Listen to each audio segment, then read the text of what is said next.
Pernahkah Anda merasa seperti hanya melayang dalam hidup, tetapi sama sekali tidak mendekati perubahan menjadi orang yang Anda impikan? Biasanya hal ini terjadi menjelang tahun baru, mana Anda membayangkan semua kebiasaan buruk yang akan Anda tinggalkan dan semua kebiasaan baik yang akan Anda mulai. Di mana Anda berkata pada diri Anda sendiri, kali ini akan berbeda, kali ini saya akan melakukan apa yang saya katakan. Namun tidak lama setelahnya, Anda kembali lagi ke titik awal, jauh dari apa yang telah Anda bayangkan. Jadi bagaimana cara menjadi versi terbaik dari diri Anda? Bagaimana cara membebaskan diri dari kebiasaan buruk dan membuat kebiasaan baik menjadi lebih mudah dan otomatis?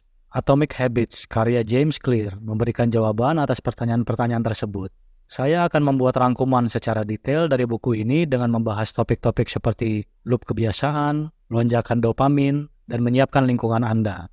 Pastikan untuk menonton sampai akhir video ini di mana kita akan menghubungkan semua informasinya. Saya harap rangkuman ini akan menginspirasi Anda untuk membeli buku ini karena buku ini layak memiliki tempat di rak buku setiap orang. Langsung saja kita mulai.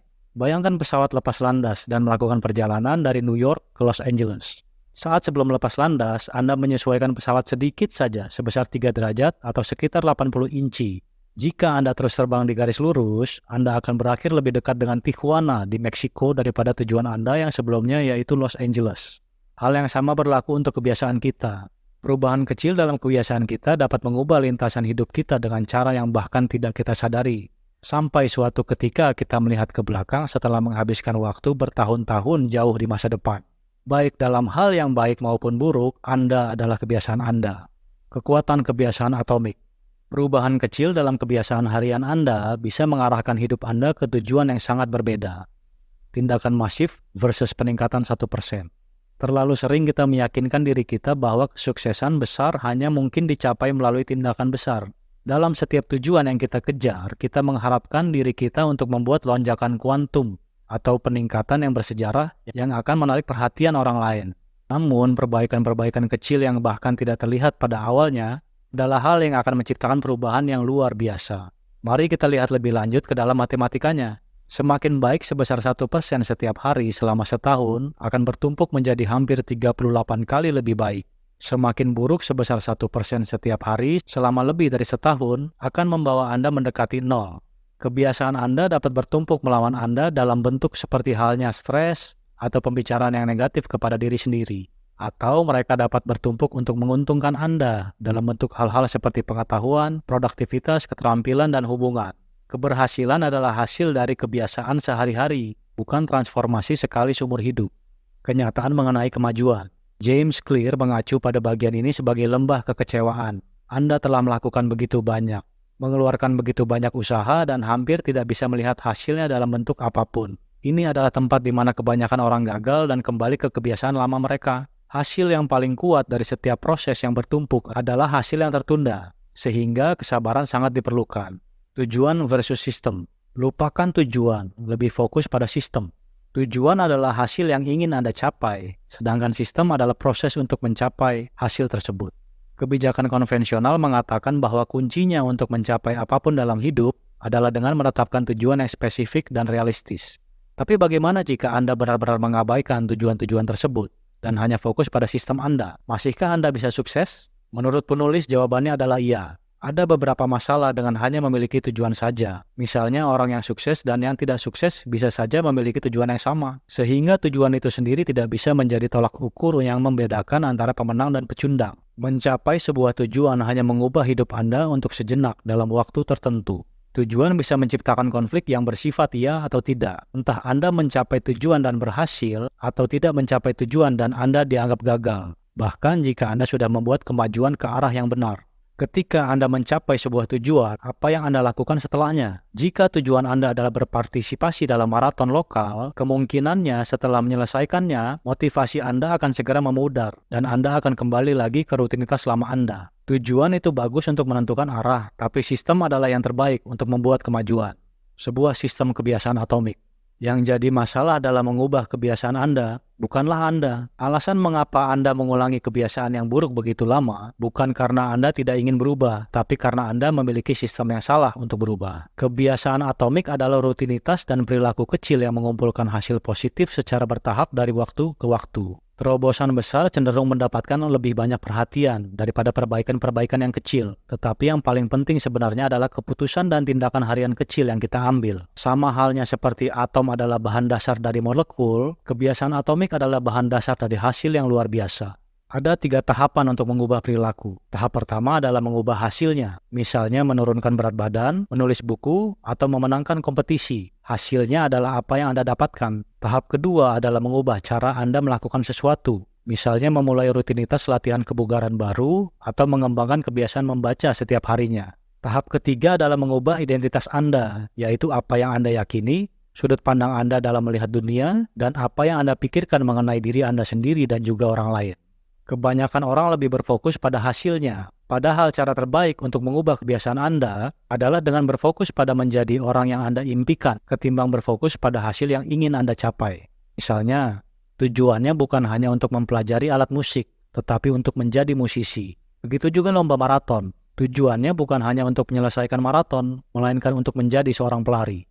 Ketika apa yang Anda inginkan dalam hidup Anda menjadi bagian dari identitas Anda, perilaku Anda akan otomatis berubah dengan sendirinya. Ketika Anda mengatakan pada diri Anda sendiri dan juga orang lain bahwa Anda adalah seorang pelari, Anda akan berusaha keras untuk memenuhi identitas Anda tersebut. Ingatkan diri Anda sendiri. Setiap kali Anda berlatih, Anda adalah seorang atlet. Setiap kali Anda menulis kode, Anda adalah seorang pemrogram. Setiap kali Anda memberi instruksi kepada tim, Anda adalah seorang pemimpin. Loop atau lingkaran kebiasaan. Kebiasaan terjadi saat kita melakukan sesuatu secara berulang-ulang hingga menjadi otomatis. Pada dasarnya, kita ingin agar kebiasaan kita dapat menyelesaikan masalah di seputaran kehidupan kita dengan usaha yang sedikit mungkin.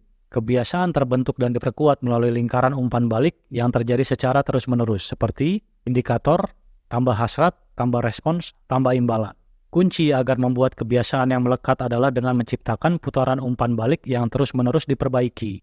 Misalnya, indikator, ponsel berdering, hasrat, ingin tahu siapa yang mengirim, respons, mengambil ponsel, dan imbalan, menyelesaikan masalah rasa ingin tahu mengenai siapa yang mengirim pesan. Atau, indikator, pikiran kita kosong di tempat kerja, hasrat, meredakan rasa frustasi, respons, memeriksa sosial media, dan imbalan, merasa lebih baik setelahnya. Seiring waktu, imbalan menjadi dikaitkan dengan indikator. Jadi dalam contoh ini, memeriksa sosial media dikaitkan dengan pikiran Anda menjadi kosong di tempat kerja. Dan kemudian memeriksa Facebook mungkin menjadi indikator untuk kemudian memeriksa Instagram. Yang lalu menjadi indikator untuk menonton YouTube. Dan sebelum Anda menyadarinya, pikiran Anda yang kosong telah mengarahkan Anda pada 20 menit waktu yang terbuang begitu saja. Semakin Anda mengulangi putaran kebiasaan ini, maka semakin kuat dan otomatis kebiasaan-kebiasaan tersebut. Indikator bisa berbentuk apa saja, bau, suara, pandangan, orang, lokasi, dan lain-lain. Coba pikirkan mengenai indikator apa saja di dalam kehidupan sehari-hari Anda yang bertindak sebagai pemicu dari loop atau lingkaran kebiasaan-kebiasaan yang baik atau buruk yang Anda miliki. Jadi bagaimana kita bisa membuat agar loop kebiasaan kita bekerja untuk membantu kita? Buku ini memberikan 4 hukum yang akan membantu kita untuk melakukannya. Hukum 1 diperjelas. Kebanyakan dari kebiasaan kita yang ada sekarang ini berjalan begitu otomatisnya, sehingga kita bahkan tidak menyadarinya. Pertama-tama kita harus menyadari terlebih dahulu apa saja kebiasaan kita sebelum kita bisa mengubahnya. Cara untuk melakukannya adalah dengan menggunakan kartu skor kebiasaan. Tulislah semua perilaku harian Anda di kartu skor kebiasaan, mulai dari saat Anda bangun pagi hingga Anda tidur. Berdasarkan apakah kebiasaan itu membantu Anda menjadi orang yang Anda impikan, kategorikan setiap kebiasaan sebagai positif, negatif, atau netral. Pada tahap ini kita tidak mencoba untuk mengubah apapun, melainkan hanya mengamati apa yang sebenarnya terjadi dalam kehidupan sehari-hari kita. Sampai Anda membuat yang tidak sadar menjadi sadar, hal itu akan mendikte hidup Anda dan Anda akan menyebutnya sebagai takdir. Carl Jung. Ketidakjelasan adalah masalah nyata ketika berkaitan dengan pembentukan kebiasaan. Dan studi telah menunjukkan bahwa seringkali alasan orang gagal untuk mempertahankan kebiasaan bukan karena kurangnya motivasi, tetapi karena kurangnya kejelasan. Suatu hari otot di badan saya akan berbentuk, mudah untuk dikatakan kepada diri sendiri, tetapi terlalu samar untuk mendapatkan momentum. Yang Anda butuhkan adalah waktu dan tempat. Indikator paling umum, waktu dan lokasi akan membantu Anda mencapai tujuan Anda. Nyatakan dengan jelas niat Anda untuk bertindak menggunakan rumus berikut. Saya akan berperilaku pada waktu di lokasi ini. Berikut adalah contoh yang buruk. Saya akan membaca lebih banyak bulan ini. Berikut adalah contoh yang baik. Saya akan membaca buku selama 15 menit setiap hari pukul 6 pagi di ruang tamu. Cara lain yang baik untuk memulai kebiasaan adalah dengan menumpuk kebiasaan. Untuk menumpuk kebiasaan, hubungkan kebiasaan yang Anda inginkan dengan kebiasaan yang ada sesuai dengan rumus berikut. Setelah kebiasaan saat ini, saya akan kebiasaan baru. Misalnya, setelah saya menyikat gigi, saya akan meregangkan badan selama 5 menit. Anda dapat menumpuk kebiasaan bersama-sama. Misalnya, setelah Anda selesai menyikat gigi, Anda akan meditasi selama 10 menit, lalu merencanakan sisa hari Anda sebelum memeriksa sosial media. Rantai kebiasaan lebih mungkin untuk dipertahankan jika Anda melatihnya secara konsisten. Pemilihan indikator yang tepat sangatlah penting. Anda perlu pemicu indikator. Pemicu tersebut sebaiknya adalah sesuatu yang dilakukan secara otomatis tanpa kegagalan selama hari Anda berlangsung, seperti bangun tidur, mematikan alarm, atau menggosok gigi. James Clear memberitahu kita dalam bukunya bahwa motivasi dianggap terlalu dibesar-besarkan. Anda dapat membentuk perilaku Anda dengan lebih baik dengan merancang lingkungan Anda. Kita lebih dipengaruhi oleh lingkungan kita daripada kemauan atau motivasi kita. Sulit untuk mempertahankan kebiasaan positif dalam lingkungan yang negatif. Lingkungan adalah tangan tak terlihat yang membentuk perilaku manusia. Membentuk kebiasaan memerlukan Anda untuk mendesain ulang ruang di sekitar Anda, di rumah atau tempat kerja. Untuk yang pertama, membuatnya lebih mudah melihat indikator untuk kebiasaan yang diinginkan. Dan yang kedua, menghindari kebiasaan buruk dengan membuatnya tidak terlihat. Jika Anda ingin minum lebih banyak air, buatlah indikatornya terlihat dengan jelas. Tempatkan botol-botol air di sekitar rumah Anda, di tempat-tempat yang kemungkinan besar Anda akan melihatnya. Ingin membaca lebih banyak? Tempatkan buku di suatu tempat di mana Anda akan melihatnya. Jika Anda ingin menjadi lebih baik dalam bermain gitar, jangan biarkan gitar Anda tersembunyi di lemari. Konteks adalah indikatornya. Benda-benda di sekitar kita bukanlah yang menentukan bagaimana kita mengambil tindakan. Yang menentukan adalah hubungan kita dengan mereka. Jadi, janganlah melihat lingkungan Anda hanya sebagai tempat yang dipenuhi dengan barang-barang. Bayangkan sebagai tempat yang penuh dengan hubungan.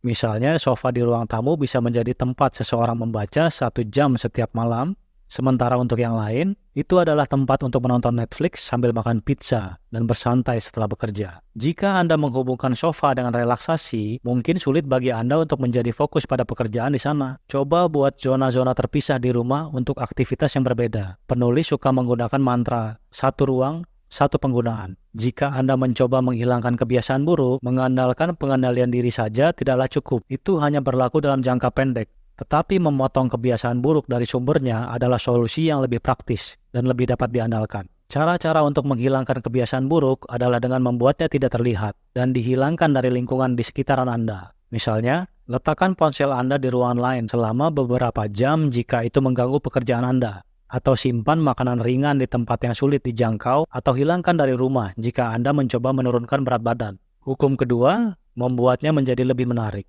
Ketika kita mengharapkan mendapat imbalan, kita cenderung mengambil tindakan. Semakin berharga imbalan dari suatu tindakan, semakin besar kemungkinan kita mengulanginya sampai menjadi kebiasaan. Jadi, langkah pertama untuk membentuk kebiasaan yang baik adalah dengan menjadikannya lebih menarik. Memahami bagaimana dopamin mempengaruhi tubuh Anda akan membantu Anda. Dopamin dan loop lingkaran umpan balik. Dopamin mempengaruhi tingkat motivasi kita, sebuah hormon dan neurotransmitter. Kita cenderung lebih termotivasi untuk bertindak ketika tingkat dopamin kita meningkat. Dengan mengukur dopamin, ilmuwan dapat menentukan kapan momen tepatnya di mana suatu hasrat muncul. Meskipun dulunya dipercayai bahwa dopamin hanya terkait dengan kesenangan, sekarang kita tahu bahwa dopamin ini penting untuk berbagai fungsi neurologis, termasuk motivasi, memori, pembelajaran, hukuman, dan gerakan sukarela. Pecandu judi mengalami lonjakan dopamin sebelum mereka bertaruh, bukan setelah mereka menang. Mari kita bahas lebih dalam tentang lonjakan dopamin. Menggunakan media sosial, makan makanan cepat saji, dan mengonsumsi obat-obatan. Semuanya terkait dengan tingkat dopamin yang tinggi, dan sangatlah menentukan dalam membentuk kebiasaan. Dopamin tidak hanya dilepaskan saat kita merasakan kesenangan, tetapi juga saat kita mengantisipasinya. Bayangkan sebelum berlibur, kadang-kadang pengharapan dan antisipasi liburan jauh lebih menyenangkan daripada liburan yang sebenarnya. Melihat makanan cepat saji yang Anda inginkan meningkatkan dopamin, bukan setelah memakannya. Pecandu obat meningkatkan dopamin di saat mereka melihat obatnya, bukan setelah mengonsumsinya. Hasratlah yang mendorong kita untuk bertindak. Membuat kebiasaan kita menjadi terlihat menarik sangatlah penting, karena harapan akan pengalaman yang memuaskan mendorong kita untuk bertindak. Di sini Anda bisa menggunakan strategi yang dikenal sebagai penggabungan godaan. Proses penggabungan godaan membuat kebiasaan lebih menarik dengan menggabungkan tindakan yang perlu kita lakukan dengan yang kita inginkan. Sebagai contoh, kamu bisa menggabungkan menonton Netflix, sesuatu yang ingin kamu lakukan, dengan berolahraga, sesuatu yang perlu kamu lakukan. Penggabungan godaan menerapkan sebuah prinsip psikologi yang dikenal sebagai prinsip Primack, dikembangkan oleh Profesor David Primack. Prinsip Primack menyatakan perilaku yang lebih mungkin akan memperkuat perilaku yang kurang mungkin. Dengan kata lain, meskipun kamu tidak bersemangat untuk melakukan olahraga, kamu akan menjadi terbiasa melakukannya karena kamu bisa melakukan sesuatu yang kamu benar-benar nikmati. Pengaruh kelompok. Kita terus bertanya-tanya, apa yang akan orang lain pikirkan tentang saya? Dan mengubah perilaku kita berdasarkan jawabannya. Kita dipengaruhi oleh orang-orang terdekat kita dan kelompok-kelompok yang kita ikuti. Jika Anda mencoba membangun kebiasaan baru, salah satu cara terbaik untuk memperkuat kebiasaan tersebut adalah dengan menemukan dan menjadi bagian dari budaya di mana kebiasaan tersebut adalah normanya. Jika Anda ingin menjadi lebih bugar, kelilingi diri Anda dengan orang-orang yang fit dan bugar. Jika Anda ingin membaca lebih banyak, bergabunglah dengan klub buku. Motivator primal, sumber dari hasrat. Dalam kehidupan sehari-hari Anda tidak akan berkata kepada diri sendiri seperti, saya ingin makan pizza ini karena saya perlu mengonsumsi makanan ini untuk bertahan hidup. Hasrat yang bersifat dangkal hanyalah manifestasi dari motif yang lebih dalam dan terpendam. Dan motif-motif terpendam ini yang memandu perilaku kita. Berikut beberapa contoh dari motif yang terpendam. Menghemat energi, mendapatkan makanan dan air, mencari cinta dan reproduksi, memiliki hubungan dan membentuk ikatan dengan orang lain, mendapatkan pengakuan sosial dan persetujuan, mengurangi ketidakpastian, mencapai status dan prestis. Otak Anda tidak berevolusi dengan hasrat untuk menghisap rokok, memeriksa Instagram setiap 5 menit, atau bermain video game. Platform dan produk online tidak menciptakan motivasi baru, tetapi lebih menggugah motif terpendam dari sifat manusia yang sudah ada untuk mendapat perhatian kita. Kebiasaan Anda adalah solusi modern untuk hasrat kuno, versi baru dari dosa lama. Motif terpendam di balik sifat manusia tetap sama. Orang yang memiliki motif terpendam untuk terhubung dengan orang lain mungkin akan bergabung dengan Facebook. Orang lain yang mencari motif terpendam untuk mencari cinta dan reproduksi mungkin akan mendaftar di Tinder. Mengurangi ketidakpastian, ada Google untuk itu. Mencari pengakuan sosial, ada Instagram. Memprogram ulang otak Anda untuk menikmati kebiasaan-kebiasaan yang sulit. Anda dapat membuat kebiasaan yang sulit lebih terlihat menarik jika Anda dapat belajar mengaitkannya dengan pengalaman positif. Dengan menyoroti manfaat dari suatu kebiasaan ketimbang kerugiannya, Anda dapat dengan cepat memprogram ulang pikiran Anda dan membuatnya agar terlihat lebih menarik. Misalnya, kebugaran sama dengan kesehatan dan kesejahteraan, dan bukan kelelahan. Membersihkan rumah sama dengan lingkungan yang kondusif untuk ketenangan pikiran dan bukan waktu yang terbuang. Menabung uang sama dengan kebebasan finansial masa depan dan bukan pengorbanan. Pergeseran kecil dalam pola pikir seperti ini bukanlah suatu obat mujarab, tetapi mereka dapat mengubah perasaan Anda terhadap beberapa kebiasaan atau situasi. Untuk menghentikan kebiasaan buruk, lakukan hal yang sama, namun beri sorotan pada manfaat dan keuntungan dari tidak melakukan kebiasaan tersebut. Buat agar kebiasaan tersebut terlihat sangat tidak menarik untuk dijalankan. Hukum ketiga, permudah. Berapa lama sebenarnya waktu yang dibutuhkan untuk membentuk kebiasaan yang baru? Selama pembentukan kebiasaan, sebuah perilaku menjadi semakin otomatis seiring dengan adanya pengulangan. Saat Anda mengulangi sebuah aktivitas, otak Anda berubah agar menjadi lebih efisien dalam melakukannya. Jauh sebelum para ahli neuroscience menggali proses pembentukan kebiasaan, repetisi sudah dikenal sebagai alat yang kuat untuk menetapkan kebiasaan. Anda mengaktifkan rangkaian sirkuit saraf tertentu yang terkait dengan kebiasaan setiap kali Anda mengulangnya. Mengurangi gesekan, hukum dari usaha yang lebih sedikit. Semakin besar energi yang dibutuhkan, semakin tidak mungkin hal itu terjadi. Dibutuhkan hampir tidak ada energi untuk membiasakan diri membaca satu halaman buku setiap harinya. Kebiasaan lebih mungkin terjadi ketika mereka memerlukan energi yang lebih sedikit. Semakin besar rintangan tersebut, maka akan semakin besar gesekan antara Anda dan hasil yang diinginkan. Jika Anda harus melakukan perjalanan 20 menit lebih jauh untuk pergi ke gym, kemungkinan besar Anda tidak akan melakukannya. Jika gym Anda terletak searah dengan perjalanan Anda menuju tempat kerja, Anda akan sangat mengurangi gesekan tersebut. Dengan membuat kebiasaan baik Anda lebih nyaman, Anda lebih cenderung mempertahankannya. Hidup Anda akan menjadi lebih baik jika Anda menemukan cara untuk mengurangi gesekan daripada mencoba untuk memecahkan masalah yang ada. Untuk membangun kebiasaan yang lebih baik, kita harus menemukan cara untuk mengurangi gesekan yang terkait dengan kebiasaan baik kita dan meningkatkan gesekan yang terkait dengan kebiasaan buruk kita. Mempersiapkan lingkungan untuk penggunaan dengan cara mengotomatisasi atau menyiapkan lingkungan Anda dapat mengurangi gesekan untuk tindakan di masa depan. Misalnya, saya akan menyiapkan pakaian olahraga saya di malam hari sehingga saya bisa bangun dan siap bergerak di pagi hari. Atau untuk menyiapkan sarapan yang lebih sehat, letakkan panci di atas kompor dan kumpulkan bahan-bahannya di malam sebelumnya. Sekali lagi untuk mengurangi gesekan dalam bentuk apapun. Menggunakan aturan 2 menit dapat membantu Anda membentuk kebiasaan kecil yang akan mengarah pada momentum kebiasaan dan kesuksesan dalam tujuan yang lebih besar. Temukan versi sederhana 2 menit dari kebiasaan yang Anda inginkan.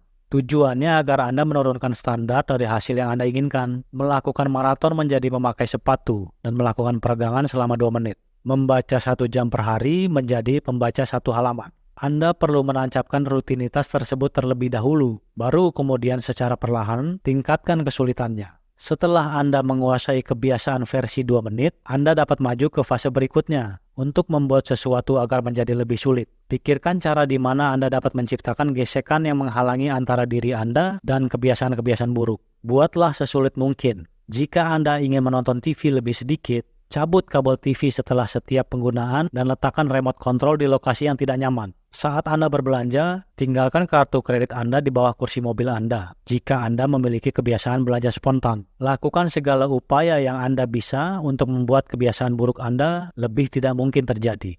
Hukum keempat, buatlah menyenangkan. Aturan paling penting dalam perubahan perilaku adalah membuat kegiatan yang diinginkan menjadi menyenangkan. Ketika kita merasakan kesenangan dari suatu aktivitas, otak kita memperoleh pesan yang mengatakan ini terasa baik. Mari kita lakukan lagi lain kali. Dengan merasakan kesenangan, otak kita belajar bahwa perilaku tersebut layak untuk diingat dan diulang. Apa yang langsung diberi imbalan akan diulangi. Apa yang langsung dihukum akan dihindari. 3 hukum sebelumnya meningkatkan kemungkinan kita melakukan kebiasaan pada saat itu. Namun hukum terakhir ini meningkatkan kemungkinan kita untuk mengulangi kebiasaan tersebut di masa depan.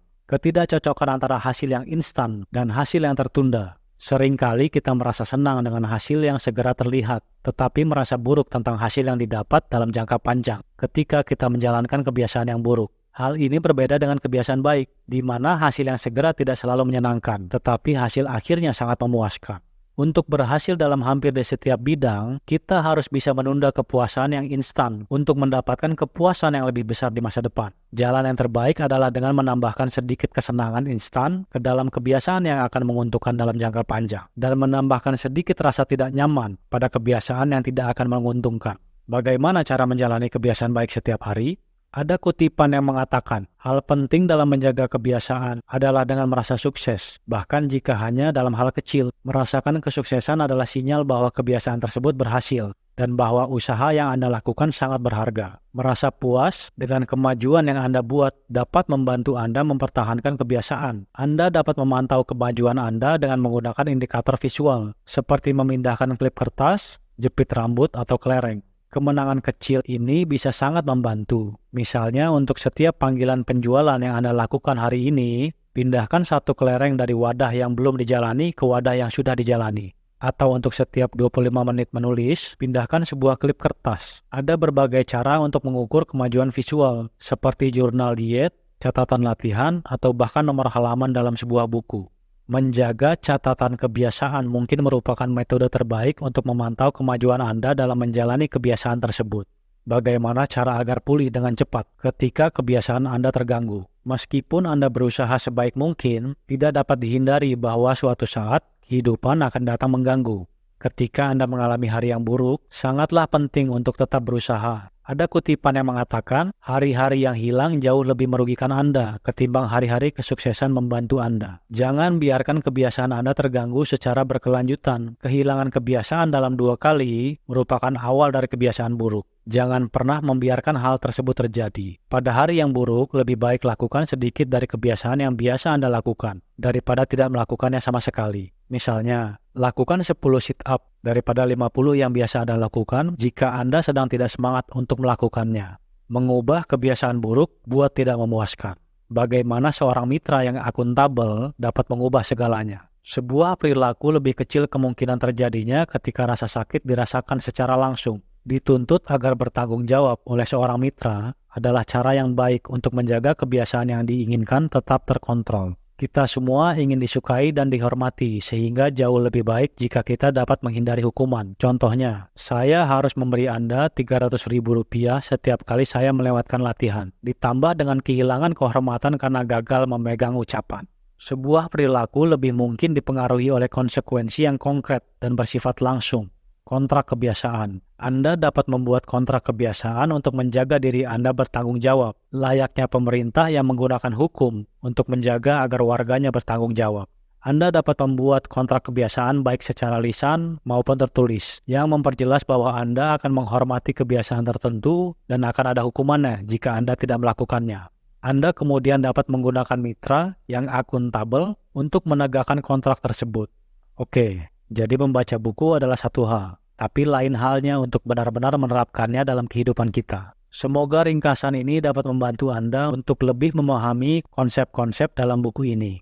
Segera dapatkan salinan buku ini jika Anda belum memilikinya. Anda akan mendapatkan pengetahuan pada tingkat yang lebih dalam lagi. Dari semua cerita dan contoh yang James Clear ulas, terdapat beberapa teknik lanjutan yang tidak dijelaskan dalam ringkasan ini, yang akan membantu Anda memperkuat kebiasaan Anda. Setelah Anda membaca buku tersebut, mungkin pendekatan Anda akan berbeda, atau bahkan lebih baik dari saya. Atau mungkin ada bagian-bagian yang benar-benar terlewatkan oleh saya. Atau masih ada yang bisa diperbaiki lagi. Jadi tolong beritahu saya di kolom komentar. Terima kasih telah menonton sampai habis. Sampai jumpa di video berikutnya.